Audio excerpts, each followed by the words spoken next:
Okay, good evening. My name is John McMorrow. I'm the section head for architecture here at the Knowlton School, and I'm pleased to welcome you all to tonight's lecture.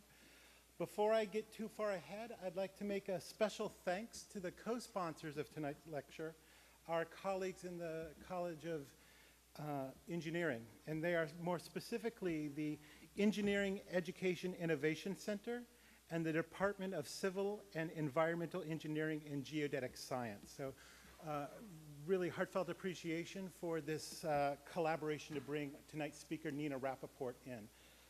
Before I get into the introduction of Nina, a little housekeeping. You may have noticed at the front, as you entered the auditorium, there's a table set up. That table's for AIA continuing credit, and for tonight only, we have a special continuing education for the civil engineers, resulting in 1 PDH credit in this form. If you want to just stop by the table after the lecture, they will be distributed at your request. So having established that, you can both learn and earn tonight, so a good combination. So for Nina Rappaport is an architecture critic, curator, and educator. She is publications editor at Yale School of Architecture and editor of the school's book series, the biannual publication Constructs, and the school's exhibition catalogs. Her current research and projects focus on the intersection of urban design and infrastructure, innovative engineering, and factory spaces. She has contributed articles and essays to Architecture, Architectural Record, Praxis, Future Anterior, 306090, and Tech 21. Her exhibitions include the Swiss section at the Van Allen Institute in 2003 and Saving Corporate Modernism at the Yale School of Architecture in 2001, among others. She's an adjunct professor at City College in New York, where she teaches seminars on post-industrial factory and innovative engineers. Which brings us to the, this topic that she'll be speaking on tonight, and the reason it's co-sponsored, as you can see from the title page, the title of her talk is Towards the Structural Theory, and the invitation and the notion of the co-sponsorship came out of this work that she's doing. Also recently published Support and Resist, Structural Engineers and Design Innovation, which I have in my hand here. Very well-received book, and tonight, Nina continues on this work, and as she's explained it to me, is trying to look at the work of engineers in terms of the innovative use of structure, and I think trying to get a sense of, coming from an architectural perspective, how to theorize this work. So I think it's an interesting moment for the different faculties of the college to come together to hear this talk. I don't think we're going to learn anything about moment diagrams, but I think we'll maybe get a sense of what this mutual terrain might be. So with that, please welcome Nina Rappaport.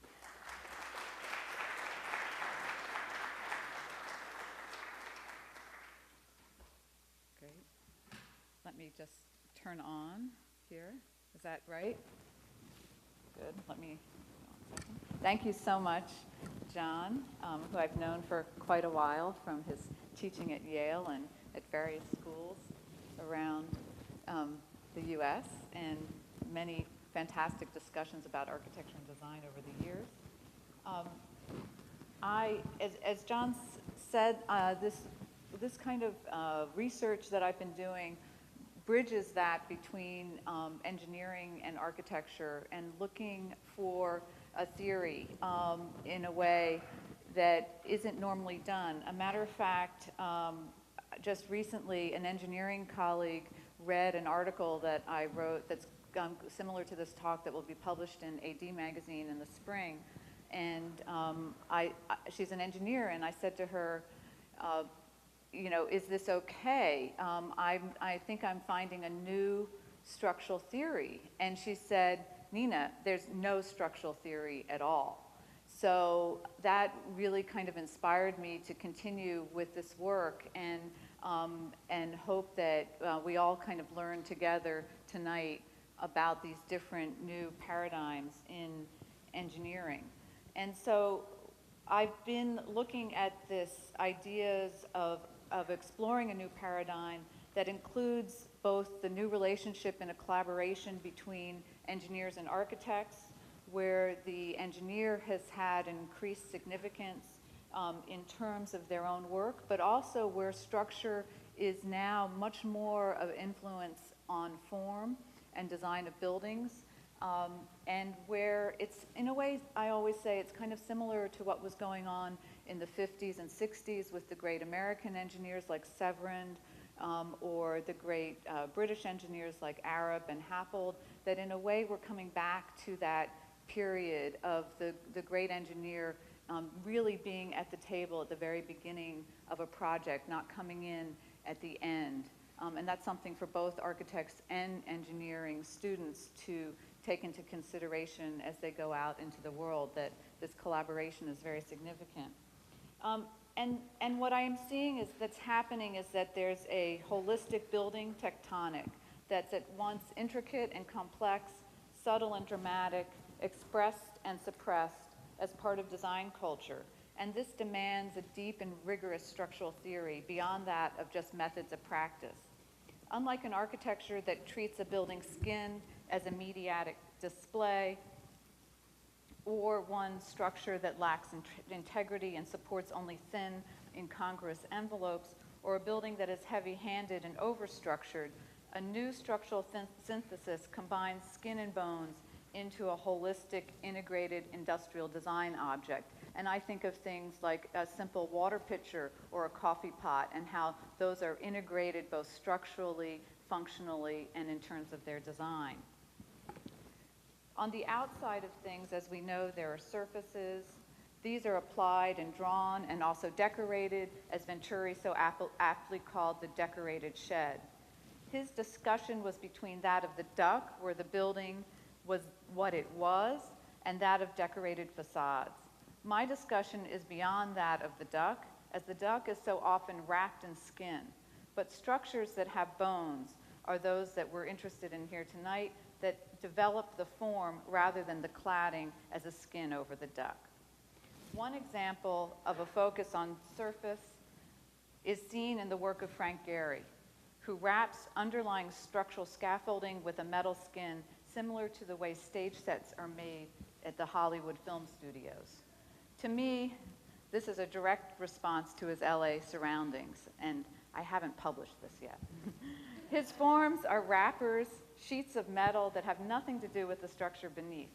As the Statue of Liberty is a clad steel structure modeled with bronze drapery, so too are Gehry's buildings, held up by scaffolding in opposition to the forms above. This, of course, has been discussed often in terms of structure and skin, but not in terms of the lack of the significance of the structure, where structure is an afterthought in the design process. Today, that embrace of the surface of architecture by architects and by the media becomes spectacle, where the exterior of the building is all that counts, as a poster image. And this is seen from the Fountainhead, where they're trying on different claddings to find the right style for the new high-rise building. The facade becomes a wrapper for any core that can change like clothing, from glass to metal panels, literally wrapping the building as the curtain wall structures do on these kinds of gridded steel structures. Glass, with its reflective surfaces, gave multiple readings, as it is transparent and reflective, providing a different non-structural but ephemeral depth to the surface, an optical illusion as well, creating a visual effect. Contemporary decorated facades, like that of Venturi's decorated shed, is seen in the work of Swiss architects Herzog and Demeron in projects such as the Ricola Warehouse in Switzerland of 1992, to which they etched patterns on the surface of the glass or allowed for the surface of the concrete to change with the growth of moss. And that then made the building or the shed dissolve with the decoration. Another project of theirs that exemplifies this decorated shed is that of the Cottbus, Germany University Library, built in 2002, which is a fritted pattern that also helps to regulate the light, providing a function in the application of the design. Thus, these projects, just to introduce the topic, are those where surface effect is the driving ambition and is an all-encompassing decoration, but is distance from the structure. Structurally led design theory today can complete a trajectory from Pugin to Ruskin and back again to Pugin, focusing on the interest in decorating construction of Ruskin versus the constructing of decoration of Pugin. Structural design strategies are emerging, such as ones that are recognized as exoskeletons, a second that I call those where there is a subtle innovation in the design of the engineering, and that of one that I've called deep decoration. And I will discuss all of these today. In defining a 21st century structural theory, the engineer's work is no longer taken for granted as a neutral specialty in technical expertise that responds to an architect's formal inquiry or material investigations, but it is a creative endeavor in its own right. Engineers in the mid-20th century, such as Spaniard Eduardo Torroja, understood this more of a practice and emphasized the process of visualizing or conceiving structure is an art, motivated by an inner experience, by an intuition. It is never the result of mere deductive logical reasoning, he said. Certain questions arise in this investigation, such as what is design to an engineer, where are the points of innovation that contribute to a project, and what is the process of problem solving that leads to creativity? Just as architecture has multiple vocabularies, so does engineering have a grammar whose elements and syntax can be shifted and manipulated, stretching boundaries, transcending the expected, and making possible the invention of the new. Creativity is ever more evident in today's culture of engineering, where non-Cartesian, non-hierarchical, and asymmetrical forms require an expanded structural syntax, both spatial and performative, for these increasingly integrated complex projects in collaborations between engineers and architects. For example, structural typologies can be categorized in a new lexicon, from continuous floor plate circulation or long span morph structures in asymmetrically skewed space frames, such as the work for Yokohama Terminal, for example. Complex topologies of nonlinear and animal-like forms are expressed in the work shown here of engineer Mutsura Sasaki and architect Arata Isozaki for their Florence train station competition in 2006, which they did not win. But here you see this influence of natural life and form, and how structural systems are begin to be derived from algorithms, fractals, and structures that then combine with the engineer's intuition and experience and shape the future of complex, nonlinear space. In terms of, first, to show just a few subtle innovations in structural engineering, this one fits well with your own building in terms of the cladding. But here you see how an integration of poetic and functional innovations there's small structural maneuvers that impact the design of a project in a larger way. One example that you might know is this, for example, the work of Peter Rice, whose inventive glass curtain walls, with his creation of spider-like clips, have really been able to open up the work in glass construction for glass facades such as those at the Pyramid at the Louvre by I.M. Pei, which really he allows the glass to be floating and suspended in a new kind of way at the time in 1985. Or this one here again, the Beinecke Rare Book Library at Yale University with engineers Paul Weidlinger and Matthias Levy is a really far-reaching experimental design. The grid of steel columns and beams act as a girder or multi-story Virandel truss. These span to the four edges of the rectilinear building with the columns inset from the corners at the base, which you can see on the right edge. These then organize the building's design as a cohesive object, and really was an invention of the engineers, more so than the building's architect, Gordon Bunshaft of Skidmore, Owings, and Merrill. and its weight is offset by this luminous stone and structural subtlety. In terms of contemporary projects, I want to show you some new things going on right now.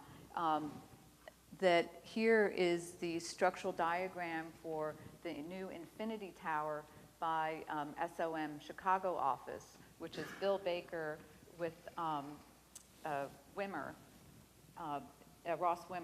And this is in Dubai, where they worked very collaboratively. And it's amazing in their office, they really share spaces. It's the old organization of the Chicago engineer and architect working together. The engineer is still right next to the architect, and they share pinup walls. They even have small tables where they sit and talk about the structure and the design of the buildings together, sharing diagrams, sharing facilities, and therefore brainstorming in a kind of new way, but that's very much of a tradition of Chicago.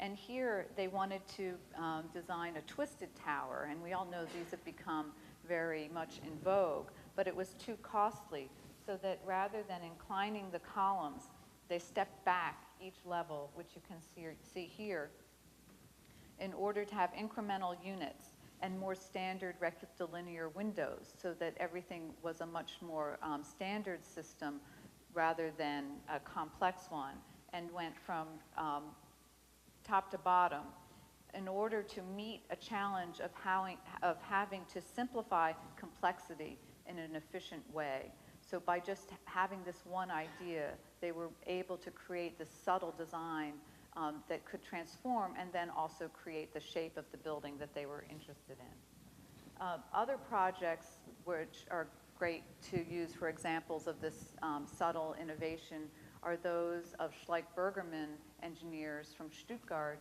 and also again with the use of glass and their connecting systems and their method of their sizing of the glass panes to create this amazing meshwork of glass and steel that have since become used again and again as ways to span large spaces but to keep them open. This, for example, is the Berlin main train station with its barrel vaults and large-scale glass facades.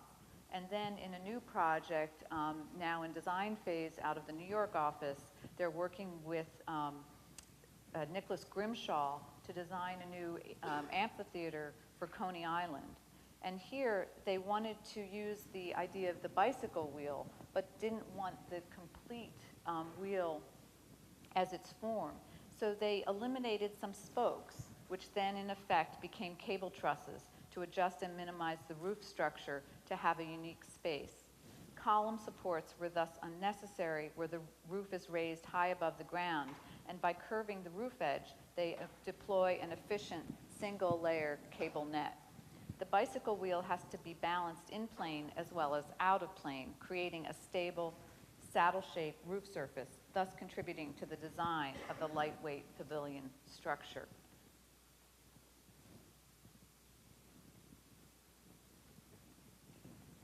To transition a bit from this idea of these points of innovation to where structure has a more major effect on a building is that where I define as deep decoration. And there are two terms that I would like to reintroduce into this discussion, that of decoration and that of ornament. And these always need a bit of historic context. Kent Bloomer at Yale is kind of the master of ornament and is always very particular in how the next generation looks to these terms in terms of new fabrication technologies and abilities, and making sure that these terms are still used in their traditional way, but also being able to expand the discussion.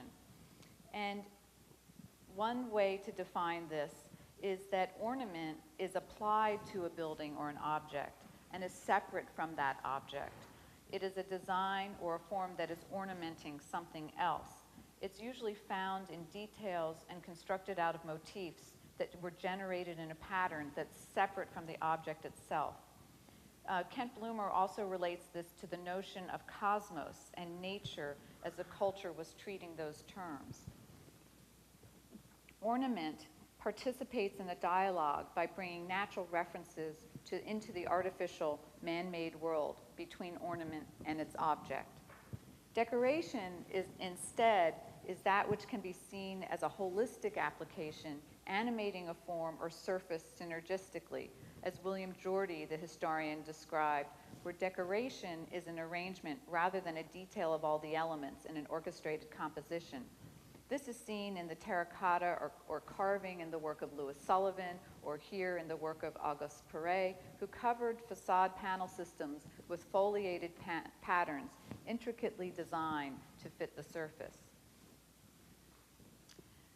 A mode of structure and decoration, then, is also seen in the early example of fluid organic forms of architects such as Victor Horta and Hector Guimard in Paris for the subway stations, where the merging of structure and decoration here is where the structure is decoration and the structure is the essence of the building's exteriority. Structure doubles as ornament, but in its holism becomes decoration, which also confuses the argument a bit. Today, the exoskeleton in many ways exemplifies the relationship between decoration and structure. And this is seen in the exposed systems such as the diagonal grid or the diagrid as a network of structure and pattern that contains a structural system but is really like a basket or weave in one-dimensional containers that with its geometries support the external wrappings. And this you see in projects that you probably know well, such as the Bank of China, designed by I.M. Pei, with engineer Leslie Robertson, where you can see this large-scale diamond pattern forming in the zigzag that really does create a kind of contemporary decoration. Or that of the project by Norman Foster of St. Mary's Axe in London with Arab, where again, the structure embraces the building, contains the building, but also provides a kind of decorated ornament. Another then, again, would be the work of Herzog and Demron for the Prada store in Tokyo, where the structural glass facade with diamond shapes forms this decorative wrapping around the spaces, but also serve as the structural skin.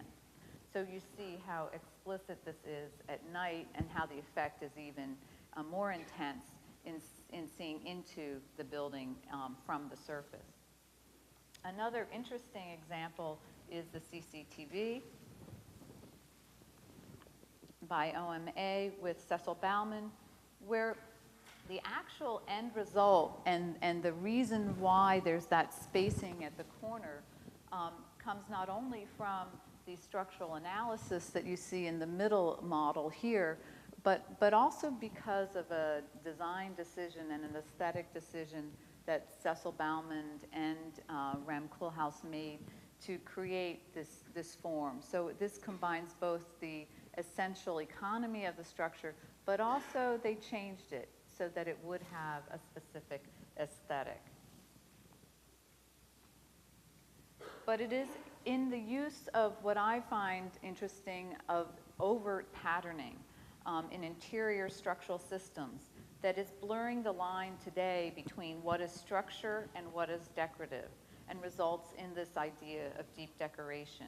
This decoration is both below and in the surface, creating new spatial effects and holistic atmospheres. The unity of deep decoration from a structural function influences a building's form, often with this integrative patterning. In Gestalt psychology, perception is discussed as having laws of proximity, grouping, and closure, demonstrating that patterns have an innate appeal because of the visual continuity and relationship between things, where the knowledge of the pattern playing out continuously, like our brain understands this pattern, is satisfying to our mind and our psychology. So this idea of the continuous pattern at becoming decoration is very intriguing in design. Thus, this deep decoration results from integrating structure, skin, and form in a holistic synergy. One way of this merging is when this structural array also becomes spatial. The use of patterning in an overall field or a system with a common repetitive geometric element can also envelop space. It's not just a surface decoration. And they're organized into forms that are self-generating. Arrays manifest a material surface structure rather than dematerialize by wrapping the layers of transparency and reflectivity that we saw in ideas of the surface. At the root of this structural discourse is the convergence of engineers, architects, and artists in thinking and being inspired by nature. Many engineers find their structural cues from plant life. Peter Rice always talked about the spider web, the idea of a beehive being structure, crystals as structure, and bamboo for someone like Toyo Ito with Mitsuru Sasaki again, actually looking at the way bamboo behaves and copying that structure at the larger scale for the media technique in Sendai. Or the looking at animals by British structural engineer Jane Wernick, one of the few great women engineers we hear about today, but this was a competition for a bridge across the Grand Canyon where she really was analyzing the structure of animal bones and the spine in order to create this kind of a dramatic bridge structure. One of the most well-known is that of Joseph Paxton, the engineer of the Crystal Palace in 1851, who, as really a gardener, designed the Crystal Palace in copying that of the structure of the Lily Amazonas. This is the leaf structure of these giant lily pads that you can sit on. They're photographs from the 19th century with people actually sitting on these pads.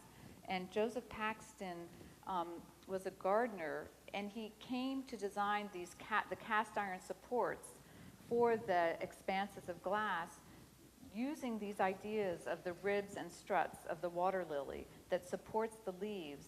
And he used them for small glass houses, and then also ideas for cube gardens there.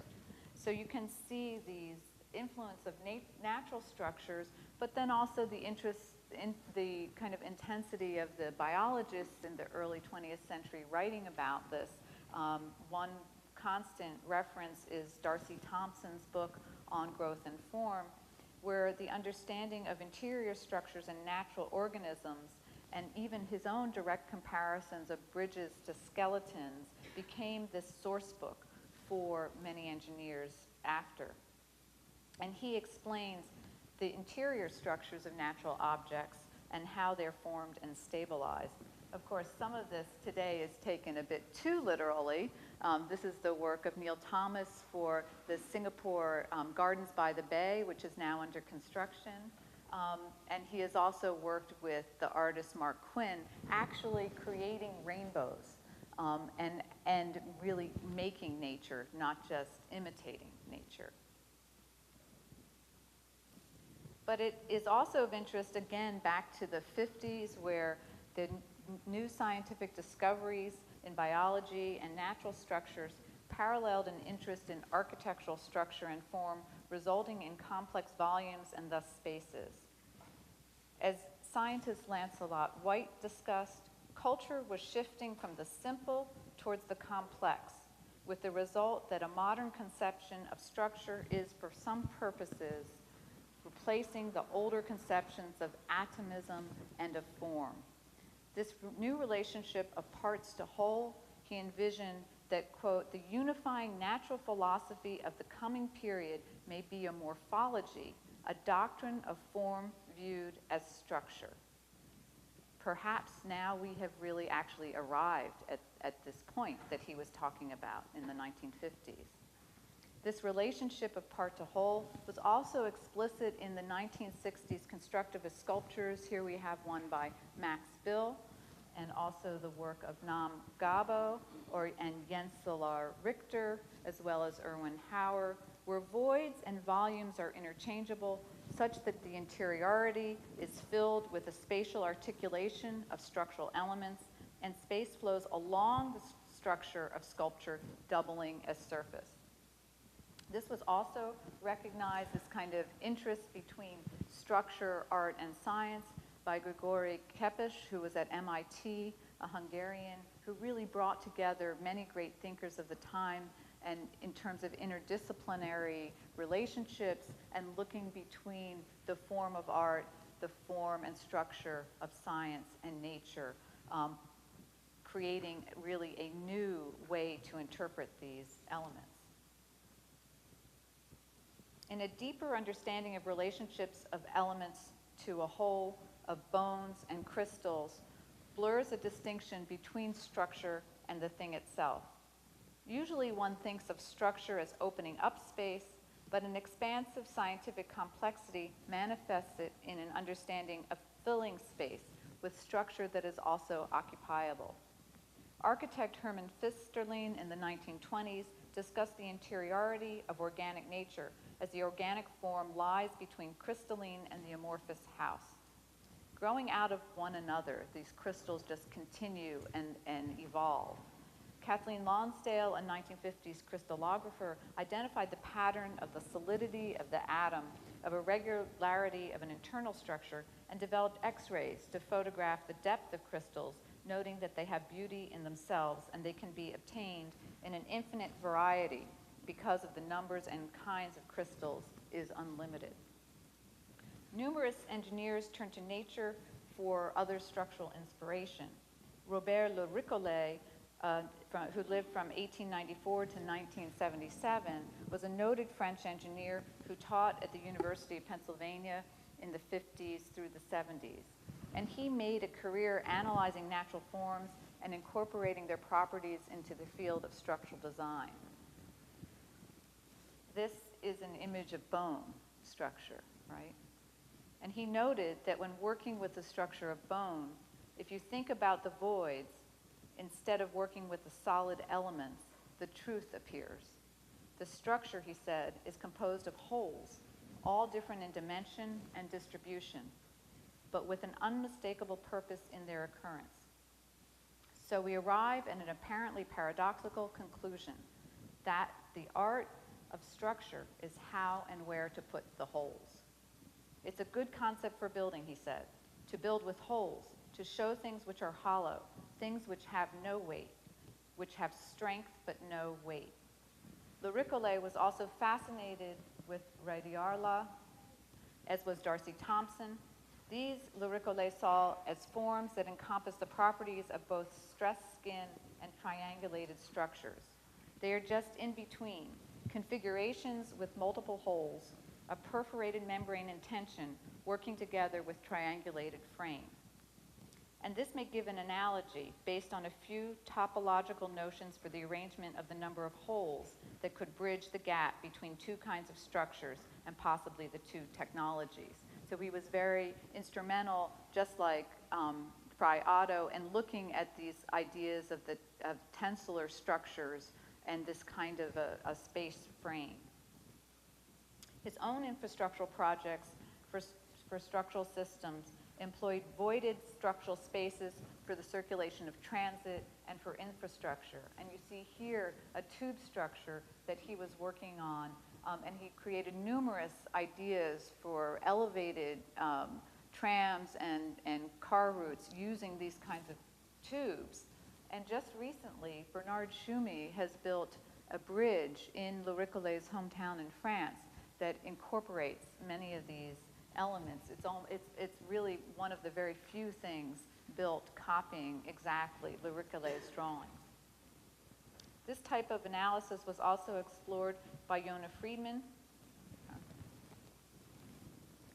in the 1960s in his structural concepts for towns, using the protein molecules as a structural form to create urban infrastructure. So this is a protein molecule, and this is Yona Friedman's ideas for the urban infrastructure. Investigations of natural structures led to new episodes in deep structure and decoration as we continue to ask questions of structure and form in terms of how it plays out in the arrangements of shapes, whether solid or void, and what forms a spatial object makes in an aggregation. Today, there are different uses of patterning at work that incorporate the structure or even inform the structure? Is it the array of a shape as it accumulates into a pattern that makes it decoration?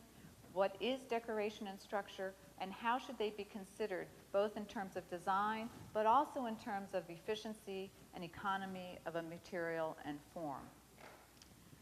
I'd like now to show some examples of where this structural integration and points of subtle innovation have been expressed, also in terms of deep decoration. So combining that idea of the innovation with this deep decoration. Some of the projects you probably know, some are under construction, but the idea is to frame this work with this new structural theory that I'm working on continuing to develop. One such interest in structure in nature is the project called the Dawn Line, which is really a sculpture of the artist Matthew Ritchie, working with Daniel Bosa of the Advanced Geometry Unit at Arup in London, and architects Benjamin Arata and Chris Lash. They're fascinated with crystals, repeated algorithms of fractal geometries, and propagating self-similar structures. So starting with this tetrahedral shape, they took it and propagated it to repeat at a small scale model, working very much with both physical models and computer models, and developing this algorithm to create a larger structure that from the very smallest units, or bits that they call them, would then be stacked up together to create a spatial arrangement using these forms and these geometries together.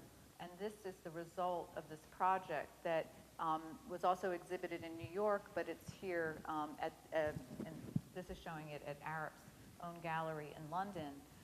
And these ideas of using the weight of the smaller pieces and then the larger pieces agglomerating it's an aluminum alloy that then holds this together, showing it both in 2 dimensions and also 3 dimensions, but the continuous repeating of that shape. And you can see how it also then creates this interiority, and while it's a sculpture, it could be envisioned as being something that's also occupiable. Cecil Bauman of Arup, in working with Toyo Ito on the 2002 Serpentine Pavilion, also ended up creating a project that very much exemplifies these ideas of deep decoration. And this was a temporary structure that employed a design based on the circling placement of twisted squares and their primary lines of force that then wrapped down and around the space, crossing and folding back to make angular forms, which were, according to an algorithm, filled with solid or glazed surfaces for floor, ceiling, and walls. Flat steel was used for the angles and for the diagonal members, which form a dense structural net. The overall patterning of the shell of the space makes the skin and structure one more similar in concept to a traditional load-bearing wall than to hierarchical systems of separate structure and infill. The pavilion is a physical manifestation of an algorithm. Pattern and structure are integrated. As Bauman said, the design started with a simple line that was repeated, releasing architecture from structure rather than trapping architecture through the structure. Ito and Bauman have created the building out of structure as structure, which produces a decoration out of geometry and complex patterning. This is the completed project here. Another project that exemplifies this is the Slaven House, which is Greg Lynn's house, not yet built, where the decorative structure is integrated with the facade and the building volume. This was designed with engineers Bollinger Groman out of Frankfurt, and here the structure is based on a loop thread. The structure and form are one. It's a 1-story high occupiable structural truss that defines the mass of the house, composed of only 2 continuous extruded and radically bent steel tubes, braided and looped, and functioning as both horizontal and vertical members, as beams and pilotis. The integrated structure allows for a 100-foot-long ground floor interior living area to be partially enclosed, yet blended with outdoor spaces and light courts that perforate the upper level and connect the landscape with the sky. Each element of the house does more than one thing at a time. Material and surface continuities make volumes both solid and void, inside and outside. Continuous fillets and radial tangents enable the curvilinear basket structure to both support and create hollow courts in flowing volumes. Another complex project was that uses this idea of the algorithm forming a deep decoration pattern is Federation Square in Melbourne, designed by Peter Davidson of Lab Architecture Studio with Bates Smart after being selected as the winning team in a 1997 competition, and this was completed in 2003. The project, which decks over one section of the city's railroad yards, has become a dynamic 7,500 square meter public space with numerous cultural institutions and surrounding buildings. Using the concept of geometrical connections to the city via angular forms, the architects and engineers employed a system of triangulated fractals for the building facade, with tiles cut in local stone and zinc that reflect and refract the sunlight. Lab and Smart also designed a glazed atrium with structural patterning in the same triangulated forms. And here you can see the development of this structural system that then also has this element of when it agglomerates, turns into this more decorative system. This underlying structure with a coherence from the whole to the fragmentary assemblage pervades the project from the ornamental or accessory elements of the tiled skin through to the structural skeleton. Simultaneously holistic and expansive, the pattern becomes decoration when it engages in the act of defining a spatial effect. As Neil Thomas, engineer who worked on the project with Atelier 1 said, fragmentation extended to the building structure with the pattern of the Penrose pinwheel, so that the triangular element can extend and regenerate the surface in a way that is not dissimilar to membrane structures, and it regenerates to suit as the best fit. The Penrose pinwheel, discovered by Roger Penrose, comprises a set of periodic tiles with five-fold symmetry impossible in periodic crystals, and has been used to explain the structure of certain quasi-crystal substances. The architects wanted to break out of the normal way in which walls, windows, and apertures work in general. The facades of the main buildings are composed of a double-layered rain screen with the outer layer of triangular tiles left open-jointed. I think you can see that, yeah. The inner layer is the weatherproof skin in a thin aluminum sheet. By using an integrated cladding and structural system to wrap around the building, the architects form and characterize internal spaces by the shape of the holistic building envelope. The Penrose algorithm allows for the shape of the envelope to change and fold dynamically.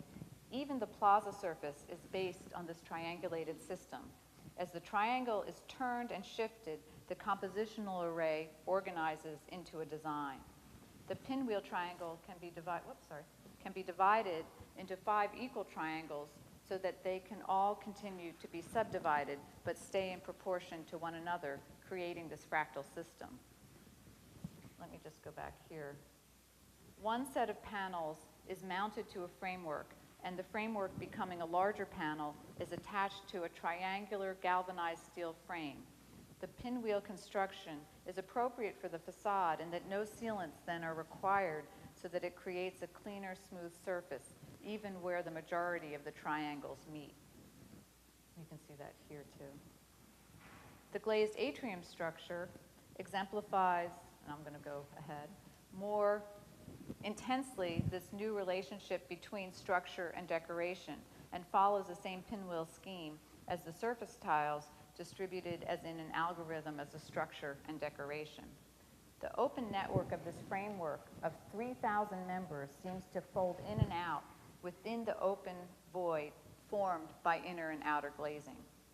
A secondary steel structure with a pinwheel-shaped frame in a finer interpretation of the Penrose geometry supports these glazed panels. The structure is visible through the glazing and then informs a comprehension of the rest of the structure while spilling over to the panel system and sharing the pinwheel and non-orthogonal patterning. The new form and surface patterning merge physically in the building and in the mind's eye as decoration. Another project of Neil Thomas of Atelier 10 was one in Singapore for a new theater and music hall, where again he was inspired by the leaves of the local indigenous dwellings and how they overlapped to form both shade and to protect from rain. He thus, using this curved structural system, then was able to clad the buildings with these thin leaf-like shapes that both perform and also function as a decorative element. And you can see them here in terms of how they then change an angle with the sun and also allow and also keep water off the facade of the building, creating this kind of new holistic decorative element as a building skin, but also functioning in a performative way. And then another project that exemplifies this is the Malton Pavilion in China, which he designed with Guy Nordenson, the engineer based in New York. And he created pavilion buildings where the structure is integrated with the building, but also where he creates certain effects, such as moire patterns, to shape that space. This pavilion is for a small library where they explored ways to devise a hybrid Virendale steel structure with small ladder trusses, resulting in a double perforated facade that created this unexpected effect. Malton had wanted the pavilion to be made of poured concrete because he had not been able to use the material in California, which is where he is based, and he really wanted to experiment with this. Nordenson designed a first rendition in concrete so that the thickness of the wall was the structure. However, the local engineers then determined that the building had to be made of steel because of the low water table there. As soon as the building went to steel, Malton and Nordenson started talking about how to make the steel more visible and part of the texture of the architecture.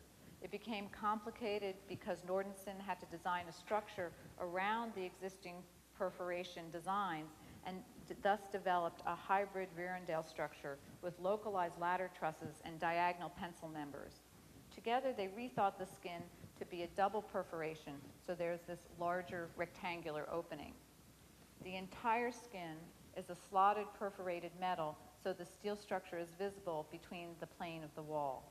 Then the new double skin started to make these moire patterns, and it became animated through the structural design. The structural design thus allows for the layers of spaces and new visual hierarchy, as well as a play with the material.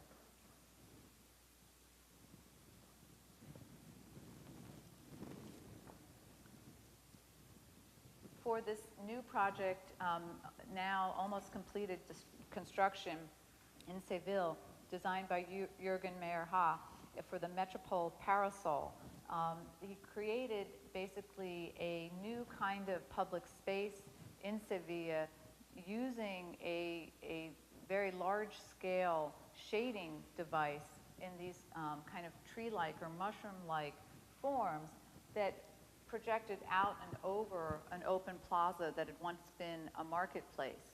And here both the program and the concept of design was quite new for this historic area in Spain. And working with engineer Volker Schmidt from Arup, they together reinvented this kind of a system, because when they first did the building competition scheme, the skin itself contained an empty volume. And as Schmidt developed a project, a gridded structure volume in timber cut like a topiary tree within the parasol, enabled these kinds of asymmetrical shapes and were often left exposed. The volume's north-south rectangular grid was thus juxtaposed with the organic outline of the parasol, resulting in both curves and linearity in sculpture design, similar to cutting through a tree trunk to reveal the rings. So it feels, it brings back this natural form, but yet it was unexpected, as it was something that really resulted from the way the engineer was working with the architect to transform the design into something both efficient and economical, but while also at the same time providing a visual and formal inventiveness. You see here the construction of these large columns. And another project currently under construction and almost finished is that of the Austrian pavilion for the Shanghai Expo 2010 this summer with Span Architects and engineer Joran Coenders. This resulted in a holistic volume based on the efficiency in nature of topological organization. 4 structural elements, a tripod framework, a cantilever truss, a castellated beam, and a main box girder spine in the middle allow for the opening of continuous volume that loops around the central courtyard. Can you see that? Yeah. The topological organization mimics the efficiency of nature, such as bone structures, and is both expressive and fluid and connected. Buildings become at once formal, performative, and hybrid, decorative, and structural, so that here is this emerges this idea of the holism of form, as in the 1950s sculptures, with that of a space that's occupiable.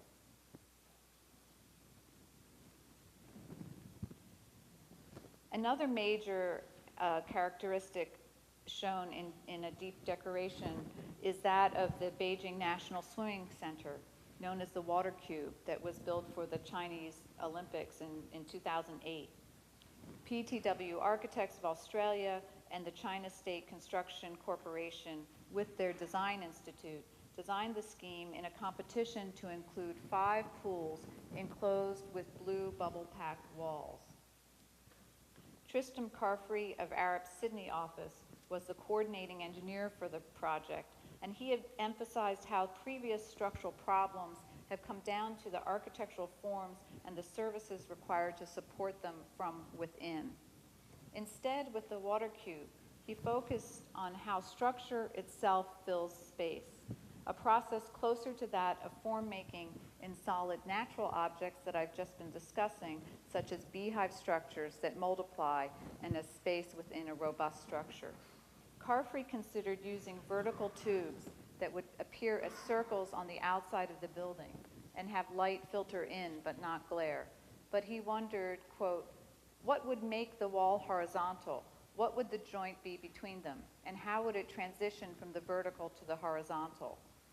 He recognized that the geometry appeared to be an organic structure as structure in space. Usually we are interested in planes. Bucky Fuller had structure covering surfaces. My question was, what about it occupying space? He researched the classic question of bubble theory. He was inspired by the shape of cell formations and soap bubbles in an array and their connectivity, not their structural form, which was more what Friata was interested in. And this was his way to divide the space. French mathematician Joseph Plateau in the 18th century had observed that soap bubbles agglomerated with the walls coming together in 4 lines to form a tetrahedral. But this was subjective observation and was never proven. Soap bubbles will naturally dispose themselves in a series of equal volumes so that the partition area was minimized. Carfrey found other studies from 1993, that of 2 physicists at Trinity College, and they looked at the connections between bubbles as random space filling patterns, like that of cells and crystals. Carfrey used a 3D CAD program, and instead of orienting it to the Cartesian grid, placed it at an angle, and worked in terms of the architectural ambition of the project. The structure would then find the surface pattern together with the internal structure, creating organic patterns that are both functional and decorative. Although the repeating cells are of only 2 different sizes, they are randomly distributed and are cut arbitrarily by the building surface planes, creating a non-repetitive pattern. And cladding with ETFE foil cushions refers to the idea, of course, both of cells and soap bubbles, while functional and also an efficient structure. It was also environmentally sustainable and non-optimized qualities, which are also decorative. This creates an aesthetic effect that, combined with the structural system, comes from within and without in a unified holistic environment as a complete atmosphere. In one more example, I'd like to show another project that is not yet under construction, but is that also of Michael Malton and Guy Nordenson, where they have been working on a jet propulsion laboratory in Pasadena, and which is also in a very seismic zone. And here, there really is evolving a new holism that actually they are not aware of themselves. I haven't talked to them about this. In designing this 96,000 square foot administration building, they were asked to make a flexible and collaborative interior workspace. The idea being they wanted the different researchers and workers to be able to communicate between themselves and across the spaces in the building and not have just a regular office space. Nordenson, working with engineers Simpson, Gumpertz, and Henger, conceived of a distributed core structure rather than a traditional monolithic central core. This point of innovation formed a dynamic, interconnected structure reflecting and fostering the institution's inventive spirit. The lateral resisting structure is organized along 4 vertical diaphragms that extend north-south, dividing each floor plate in 3 and in 3 again, forming this 9-square grid that you see here that scatters the building's core's vertical shafts to form a series of double-height collaboration spaces, really like a 3-dimensional tic-tac-toe. The 4 frames are a combination of moment frames and break frames and visibly transverse the building, functioning to resist these seismic forces. Diagonal braces are scattered and are stiffening the structure and are placed in relationship to the open circulation. The diagonals are scattered in a confetti-like quality, populating the 4 planes, and are really visible in the elevation, informing the facade and the patterning of these squares, and also creating this deep decoration. You can see here how these square apertures then are in line with the structure beneath. The facade is then integrated with this as a tessellation, reflecting back inward and outward the complex interiority of the project, which then you can see here in their model as to how the structure is both filling that holistic space, but also very much creating a new stiffening system and also new kinds of workspaces, so really functioning in every way as a structure. Thus, in closing, I'd just like to reiterate how the synthesis of structure and form and structure as deep decoration, combined with these ideas of subtle innovation, has evolved from a new culture of technology and design, shaping complex space, resulting in a structurally led design theory. This new structural theory reveals a space that parallels the understanding of the complexity of natural structures, expanding from previous interest in structural design, and perhaps will lead us to an even more expansive potential for a new structural paradigm. Decoration embodies a more inclusive approach to this practice and is an embedded patterning emerging from and penetrating a structure. As Kent Bloomer notes, decoration delimits a building, otherwise it is chaotic, but it also becomes a decorum or a reflection on society. The synergy between decoration and structure goes even deeper, in these new non-hierarchical spaces of new kinds of architecture that are simultaneously being explored, creating spatial paradigms and unexplored shapes of space. But one can also wonder what it can do for cities, for urbanism, and for space in general, and how it can be a new way of integrating structure, space, and shaping space with a depth beyond the surface as an all-encapsulating infrastructure. Thank you.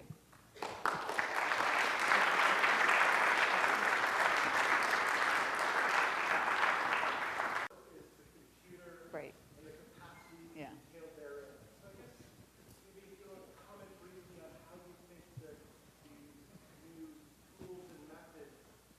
Right. That is something I do talk about a lot in my book. It is one of them I didn't hear because I now kind of think it's obvious, but the fact that engineers and architects and sustainable consultants can all use the same computer platforms. One example is Sasaki, who is really developing his own computer systems for maximizing structures. So that this idea that not only can you sit down at the table together and work on a structure, but that you're working from the same systems, I think is very significant. That there doesn't have to be this afterthought of coming in and putting structure in, but it really does grow from the computer model out to the building.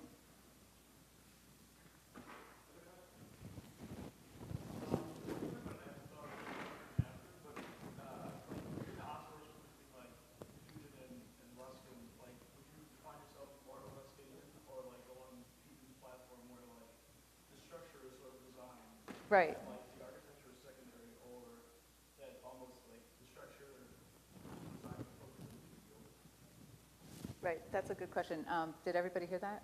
That is this, where do I see myself, and is the structure design, should the structure be designed appropriate to the building, or is it something afterwards? And I, of course, I mean, that's this whole. Well, no, it's something like that comes before. Like, it seems like what Greg Lynn did. Right. Like, design construction before the architecture like comes out of that. Like, where do you see your theories like heading? I think it comes together, but I do think that the structure should direct much of the form. I think it has the potential to do that more than it used to, and especially because of these nonlinear geometries, and thus have the building be, as a result, be more efficient and economical in its form as well. And I think that that in a way I want to get beyond the idea also of that efficiency and economy and beauty that we kind of hear as the engineer's mantra for great engineering, and bring in these other ideas of holism and this complexity of the building. So I think it should be holistic. Right, is economy, right? Which I didn't know.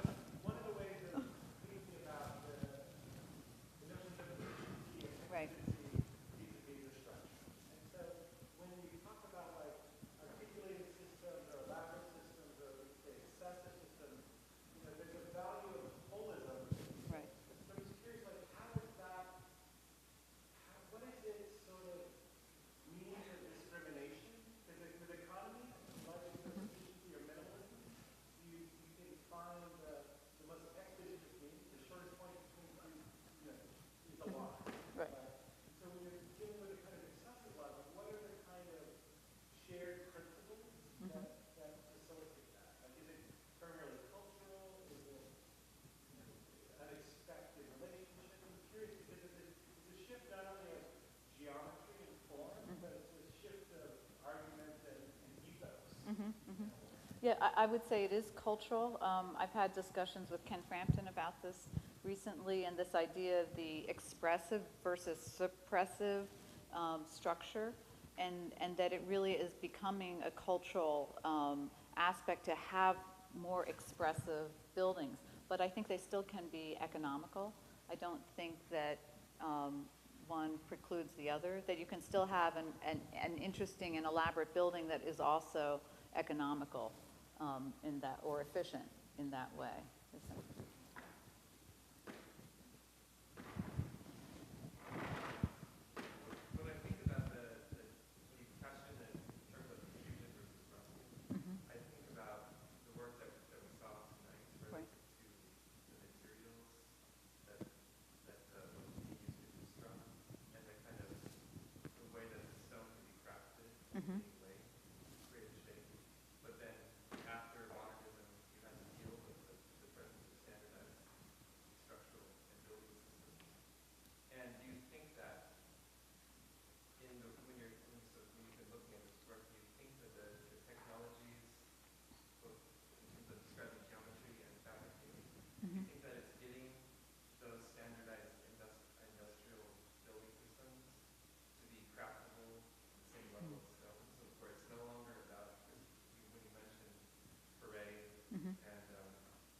beyond, yeah.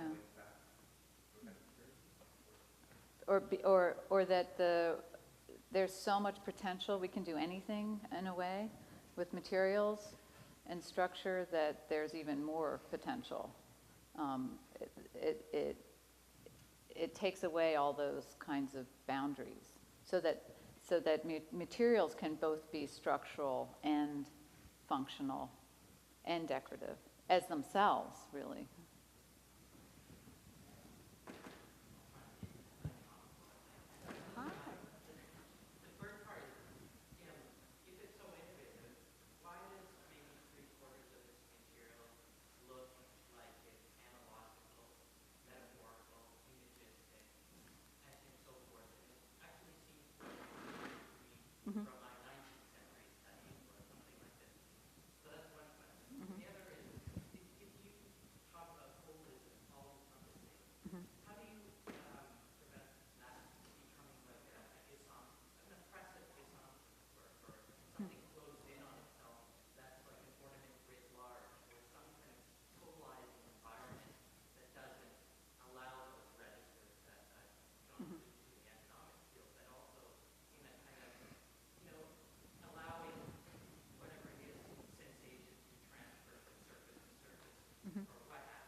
Well, yes, it is analogistic or metaphorical, but I think that's an interesting aspect of it, in a way. One idea, I mean, looking at nonlinear space and the issues of, or things that like Delanda or Deleuze have written about, I think it, one idea that I question is, will we be living in cave-like spaces that are all encompassing? I think that's what you're talking about, like a stalactite environment. And I think that there's potential for exploring new kinds of nonlinear spaces as a result of all of this work.